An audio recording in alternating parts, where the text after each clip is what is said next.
سورہ قمر آیت نمبر 23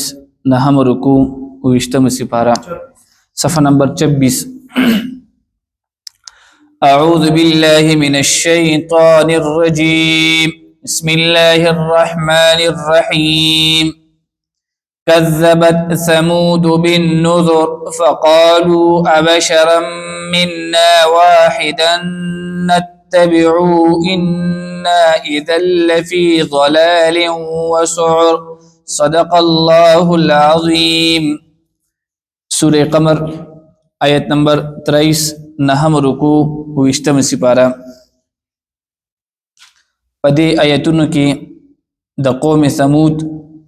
ذکر دے. قوم ثمود تا اللہ پاک حضرت صالح علیہ السلام را لی گلیو. دا خلق صالح علیہ السلام تراغلل ثمودیان چې مونږه پتا باندې ایمان روړو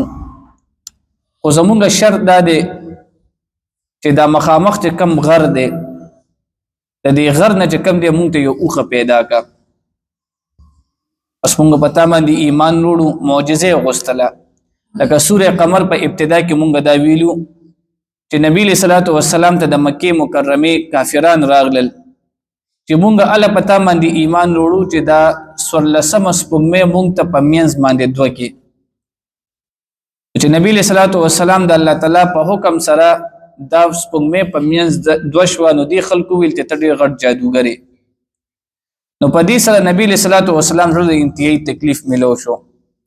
نو الله تعالی د نبی له صلوات و سلام د تسلی د پر دلته اوس مختلف د انبیای کرامو ذکر کوي. الله پیغمبره تخفکیګما دا د خلقو عادت ته چې د پیغمبر د معجزه غواړي او بیا د غي خلاف بیا کار کوي. دا دې کې ټول کې غلط مقصد دلته داري. نو صالح علیه السلام وته فرمایل چې دا څه چل دی دا ټول کارونه الله تعالی کوي. زبد الله پاک نه دعا غواړم الله قبول کا ډیره خدا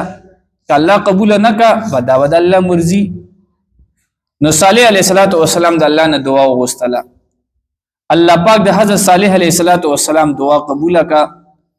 او الله پاک چې کوم دی د غرن چې کوم دی یو اوخه پیدا کړه. نو صالح علیه السلام د قام د اویل چې دا اوخه الله پاک ګوره پیدا کړه د الله تعالی یو نه خدا تاسو به د انتهایی قدر کوي. دا چې چرته خوراک کوي دا اوخه چې چرته سکاک کوي چرته کینی التبه کم دي ته اسم تاسو نه وای که چرته تاسو دي ته کم دي س zarar او رسول نو ګوره ودایات ساتي چې د الله عذاب بدل باندې راځي. ټیک ته دا کم بخپل مینس کې راجم شول پدی زیګ چې کم دی یو کویو یا یو چشمه وا د دې چشمې نه بچ کم دی د دې قوم خلکو ساروی چې کم غیبم ته نو بس کله او د حضرت صالح علیه السلام دی او خیبم ته نو بس کله. ودلته په مسله دا و چې کله به د صالح علیه السلام او خراغ لاله نو د قام د خلکو د وجه کم دی حیوانات ته به وبړي رقم ملاوي دي نو خلکو چې کم دی په دې کې تقسیم وکړو ودا سي چلې یو رز بچ کم دی کنه زمونږه ساروی راځي او دی کوینا دی چینه نه وبس کی په اق رز باندې بد صالح علیه السلام او خبر راځي او په دوی مورز باندې بد حضرت صالح علیه السلام او خبر راځي او هغه به وبس کی په اق رز باندې بد کلی ساروی مونږ نه راولو. وی ټیک ته په دې باندې فیصله وشوله. یو خزر داغینو د عنیزه بنت غنم دا ډیره مالدار خزوا او دې سره ساروی ډیر زیاتو. نو په کوم ورځ باندې بچي د کلی د سارو نمبر بو نو د دې ساروی بچ کم ډیر کم به وبشول سبب کې وب اوس کلی سبب کې اونس کلی یا به اوس کلی خلق او په سبا باندې به د حضرت صالح علیه السلام د اوخي نمبر نو د دې د ساروی به تګي پاتې کېدل. نو دې سړي زیات ټینشن شو چې د دې بسی حساب کیږي. او دا تاسو یاد ساتئ په هر علاقه کې په هر وطن کې چې کم دی دا بدمعشان خلق دا وی نو یو سړیو هغه انتهایی دغه ټیم کې په دغه سمودیانو کې دا یو بدمعاش شانتي سړیو دا خزه وته راغله وسیب داسې چلې تعالی پته ده زما بلاشي غړي وزيدي سروي مې دي خو هغه د حضرت صالح علیه السلام د دې اوخه د وجه هغه تګي پاتې کیږي نو داسې چل به وکړو زما چې کم دې پیغلي لوريان دي زما په دې لوريانو کې یو لور ز تعالی در کومه ابستایشي خو په دې د پاره چې د حضرت صالح علیه السلام او د هغه د اوخي چې کوم دې ته علاج وکي دوی دا خو ډیره اسانه خبره ده یو لور دې نه بکه واغستله او ویل وی اول بچ کم دې صالح علیه السلام او د هغه مکمل خاندان دا به قتل کم او په دوی مورز باندې بداغي نه پس بیا د حضرت صالح علیه السلام اوخه به قتل کم چا وته دا مشوره ورکله وی دا کار دی غلط دی زمونږه کار چې کم دی د صالح علیه السلام د اوخي سره دی صالح علیه السلام ته وی سم وایا یره دا خبره دې ټیک تا نو صالح علیه السلام اول نو ته ویل چې دا ګوره د الله تعالی نه خدا دا اوخه او دا د عام زناور غوندې ګورې نه ده دې وقدر کوي بس حضرت صالح علیه السلام چې کم دی سحر ټیم کې کور کې ناستو او دا سړی راغللو او د حضرت صالح علیه السلام د اوخه اول پخپو باندې واله او بیا په تور باندې چې کم دی مړه کړی را چې کله دا واله نو دی چې کم دی داسې یو غټه چغې واله هغه چغه چې کم دی صالح علیه السلام په کور کې وریدله پس एकदम بار راوتلو تاسو ډیر زیات غټ ظلم وکړو او تاسو اوس د الله تعالی عذاب چې کم دی انتظار بس کوي تاسو چې کم دی دا اوخه مان او غستله چې مونږ به ایمان ال وروړو چې ته مونږ ته اوخه راولي ما د الله نه دعا وکړه الله پاک اوخه پیدا کړه تاسو بیا ایمان رو نړلو بیا ته ما ویل چې ایمان هم خورو نړلو خو دې اوخه وخیال ساتي تاسو د دې اوخه خیال اون ساتلو اوس د الله تعالی د عذاب بس تاسو انتظار کوي او بس روایتو کې راځي وی د دې چې کم دی اول یو ورځ چې کم دی د دې مخونه نشویو په دوی مورز باندې د دې مخونه هغه سره شول او په درې مورز باندې د دې مخونه هغه زیړ شول دا درې رنگونه په دې راغلي دي او بیا حضرت جبرئیل علیه السلام چې کم دی په سلوره مورز یا په درې مورز باندې یو کری کواله ده دا هغه کری کې د وجه چې کم دی کنه د دې زونه دا او چودل دا یو چغه یو ولا غي سره چې کم دی ټول کلی هغه مر شو دلته الله تعالی چې کم دی د هغه یو مثال ورکړی دی وی چې څنګه دا غړي بزیږي غړي او بزی دا داسې رواني وي نو دا د شپول باندې چې کله لاړ شي شپول او په دې شپول کې چې کم دی کنه اوچ ډانډي وي چې کله په دا غړي بزی وروخیږي او د شپول چې دا کم اوچ ډانډي وي دا ټول داسې چوره کی په دې کې هیڅ نه باندې کیږي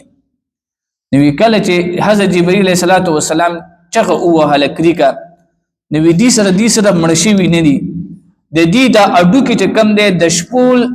د ډکو غونته بالکل چوره شي وی دي ول الله داغي ذکر کوي الله دې مونږ د الله تعالی د داسې د عذابونو نه وساتلی کی کذبت دروغ غنلیو ثمود قوم ثمود هم بالنذر يرون کې فقالوا ابشرا پس دی ویل آیا داسې سړی دی مننا چې لزمونږنا واحدا یو دی نتبعه مونږ پیروي وکړو د ان اذا لفي ضلال بشک مونږ به دغه وخت په گمراهۍ کې وسو او لیوان توپ کې بيو کچرته مونږ د حضرت صالح علیه السلام اتباع وکړه نو یې یو اته خوري راغړه گمراهی ده او دوی مې وسعور او مونږ لیوانیان بيو ځان ته یو خيار ویل وکچرته مونږ د دې سړي اتباع وکړه خبرم اومنله یو خدا چې مونږ گمراه شو او دوی مدا چې مونږ به سبا یو مونږ لیوانیان بيو لازم مونږ لیوانیان نه ځکه د اتباع نکو القي الذکر آیا نازل شوی د وحی علیه پدماندی من بین نازمون د میانزدا بل هو کذاب بلکې دی ډیر دروغ جن دی اشیرون او خود پسند دی سيعلمون غدا دی بډیر زر په شي سباتا من الكذاب چې څوک دروغجن دی الاشر او خود پسند دی انا مرسل الناقه بشک مونږ را لېږونکي د اوښې فتنه لهم د دې د ازمایښت لپاره فرتقبهم پس انتظار کوي دوی واستبر او صبر دې کوي ونبئهم او تخبر ورک دیتا ان الماء چې دا اوبه قسمه تقسیم شوی دي اوبه څه شي دي دا تقسیم شوی دي یو ورځ به کم نه د کلی ساروي وبس کی یو ورځ به کم نه د حضرت صالح علیه السلام او خبو وبس کی نو دا اوبه تقسیم شوی بینهم د دې په مینس کې کل شربن هر یو د اوبو په روان باندې محتضر حاضر کېدل پکار دي فنادوا پس आवाज وکړ دوی صاحبهم خپل ملګری ته فتعاطى نو دلاس واچولو فعقر پس زخمی کړه اوخه زخمی کړه نو بیا الله فرمای فكيف كان عذابي پس څنګه و زما عذاب ونذر او يرول زما ان ارسلنا عليهم دي څنګه مړ شوی دي الله دا غي ذکر کوي ان ارسلنا بشک مونږ راولې کلا عليهم پدوی باندې صيحه واحده چغهم یو چغه فكانوا پشول دوی كهشيم المحتضر پشان د چوري د شپول المحتضر د شپول جوړونکي ولقد يسرنا القرآن او بشک مونږه آسان کړو دا قران او مجید للذکر د پاره د نصیحت فهل من مدکر پس آیشت سب نصیحت قبل انکه واخر الدعوانا الحمد لله رب